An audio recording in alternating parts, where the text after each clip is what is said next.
ముఖ్యమంత్రి గారు ఏదో పెద్ద మార్పు వస్తుందని చెప్పి నీకు అధికారం కట్టబెట్టింది, తేనె మీద నుంచి పూలబడ్డ అవుతుంది, ఎందుకు ఇట్లా ఆలోచిస్తున్నారు అని చెప్పి చాలాసార్లు మాట్లాడితే ఆయన ఇంకింత రెచ్చిపోయి అన్న మాట ఏంటంటే, ఎవరు చెప్పినా వినను నేను,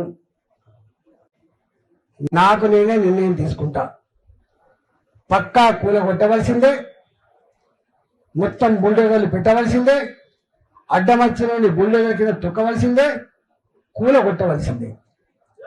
ఇది ఆయన స్టేట్మెంట్. నేనన్నా రాజు కూడా మారు వేషంలో అప్పుడప్పుడు ప్రజలు ఏమనుకుంటారు చూసేస్తాను. సరే నువ్వు రాజు కాకపోవచ్చు కానీ నీ కింద ఇంటెలిజెన్స్ వ్యవస్థ ఉంది, వాళ్ళైనా నీకు చెప్పుంటారు కదా ఇక్కడ ఇట్లా ఉంది అని చెప్పి చెప్పుంటారు కదా, ఎందుకు మీరు వింటలేరు అని చెప్పి మళ్ళా ఇట్లా స్టేట్మెంట్ నడుస్తూనే ఉంది. నడిస్తే ఆయన అన్నాడు మళ్ళీ నేను ఎవరు చెప్పినా వినను అని. నేను అప్పుడు ఒక స్టేట్మెంట్ ఇచ్చిన, ఎవరు చెప్తే వినని వాణ్ణి, ఎవరు చెప్పినా వినని వాణ్ణి ఆయన నాయకుడు అనరు, మనిషి అనరు, సైకో అంటారు అని చెప్పాడు. సైకో అంటారు అని చెప్పాడు.